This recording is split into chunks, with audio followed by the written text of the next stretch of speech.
परम सत्कार्यो गुरु प्यारी सात संगत जी, राधा स्वामी जी। सात संगत जी, आज की इस साखी से आपको ज्ञान होगा कि कैसे सतगुरु हम भटकी हुई रूहों को लेने आते हैं, कैसे वो मालिक सतगुरु का अवतार लेकर हमारे दरमियान आते हैं और हमें अपने असली घर लेकर जाते हैं। एक बार की बात है, एक नगर में एक धनवान व्यक्ति रहता था। उस व्यक्ति के दो पुत्र थे। बड़ा बेटा अपने बाप का आज्ञाकारी पुत्र था और छोटा बेटा अपने बाप का बड़ा विद्रोही था। बड़ा बेटा बाप के व्यापार में पूरी लगन से काम करता था और व्यापार को और ज़्यादा बढ़ाने की सोचता, परंतु छोटा बेटा पैसों को बर्बाद करता था। उसको व्यापार से कुछ खास लगाव नहीं था और ना ही वो अपने पिता के हुक्म में रहता था। एक दिन उस व्यक्ति ने सोचा कि अब मुझे मेरी संपत्ति दोनों बेटों में बांट देनी चाहिए, नहीं तो छोटा बेटा सब बर्बाद कर देगा। इसलिए उसके पास इन दोनों बेटों को अलग कर देने के सिवाय कोई और उपाय ना रहा। उसने धन दौलत, जमीन जायदाद, घर बार सब कुछ दोनों बेटों में बराबर बांट दिया।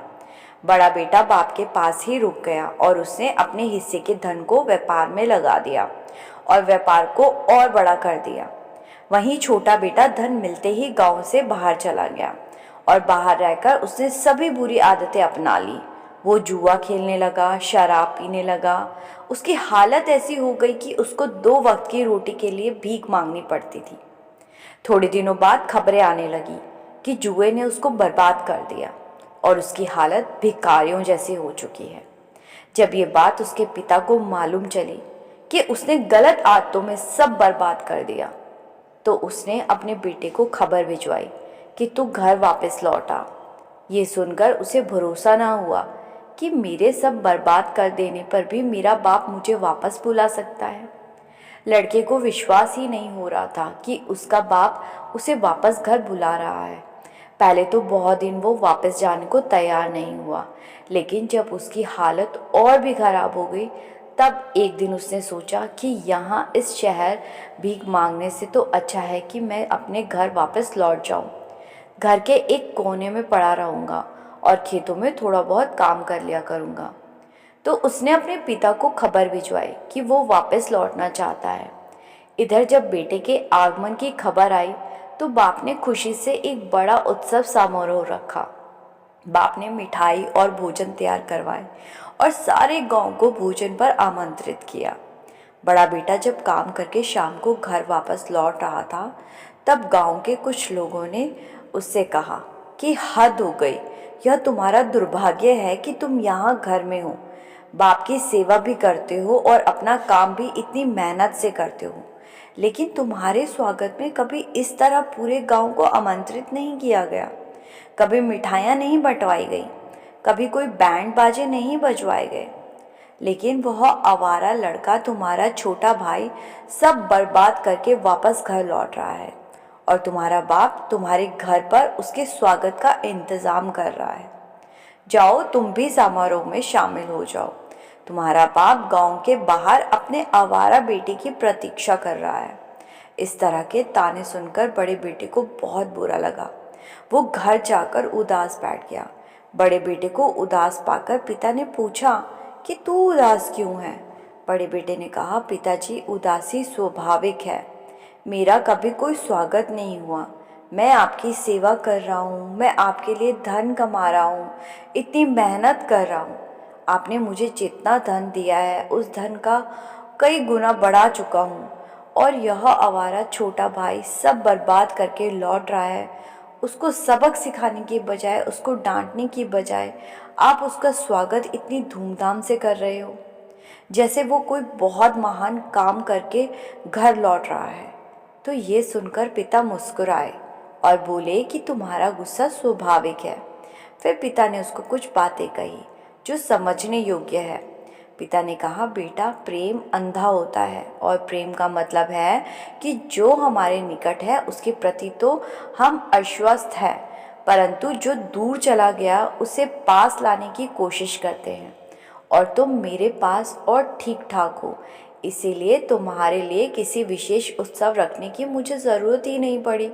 तुमने तो मैं हर पल आशीर्वाद देता हूँ, लेकिन जो भटक गया है उसके लिए विशेष आयोजन की ज़रूरत है, तभी वो आश्वस्त हो सकेगा। जैसे कोई बकरी चराने वाला शाम को अपनी बकरियों को लेकर लौट रहा होता है और अचानक वो देखता है कि उसकी एक बकरी तो जंगल में पीछे ही रह गई। तो वह सैकड़ों बकरियों को जंगल में अकेला छोड़कर उस एक बकरी को खोजने निकल जाता है। वह सैकड़ों की चिंता नहीं करता कि इनका क्या होगा, लेकिन वह उस एक की चिंता करता है जो भटक गई है और उसे लेने निकल जाता है। और जब वह बकरी उसे मिल जाती है तो उस बकरी को अपने कंधे पर रखकर वापस लौटता है। पिता की ये बात सुनकर बड़े बेटे को समझ आ गई कि बाप का बच्चों से प्रेम अंधा होता है। सासंगत जी, ऐसे ही हमारा असली बाप वह परमात्मा है और वह परमात्मा सद्गुरु का रूप बनकर हमारे बीच आते हैं और वो भी कुछ ऐसे ही हम बिछड़ी हुई आत्माओं को ऐसे प्रेम पूर्वक रास्ता दिखाते हैं जो रूहें रूहानी मार्ग से भटक जाती है। सद्गुरु उन रूहों को सही मार्ग दिखाते हैं और उन भटकी हुई रूहों को रास्ते पर ले आते हैं। सद्गुरु उन्हें इस बात से अवगत करवाते हैं कि उनका असली घर कहाँ है। और जब भटके हुए जीव अपने गुरु का हुक्म मानकर सही रास्ते पे चलते हुए भजन सिमरन करते हैं तो वो अपने असली घर पहुंच जाते हैं।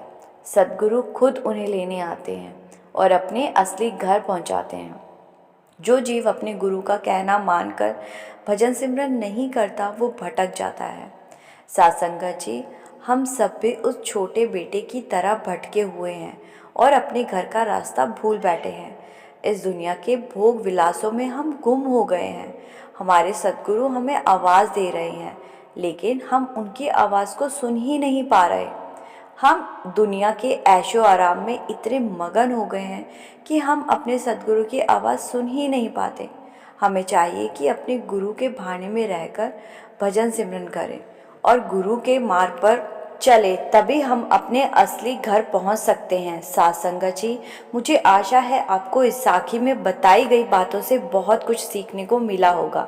साखी अच्छी लगी तो वीडियो को लाइक और शेयर ज़रूर कीजिएगा। अगर आपको बाबा जी की साखियाँ सुनना अच्छा लगता है तो इस चैनल को ज़रूर सब्सक्राइब कर लीजिएगा। इस चैनल पर हम हर रोज़ सतगुरु की अच्छी अच्छी साखियाँ अपलोड करते हैं। गुरु प्यारी सात संगत जी, राधा स्वामी जी।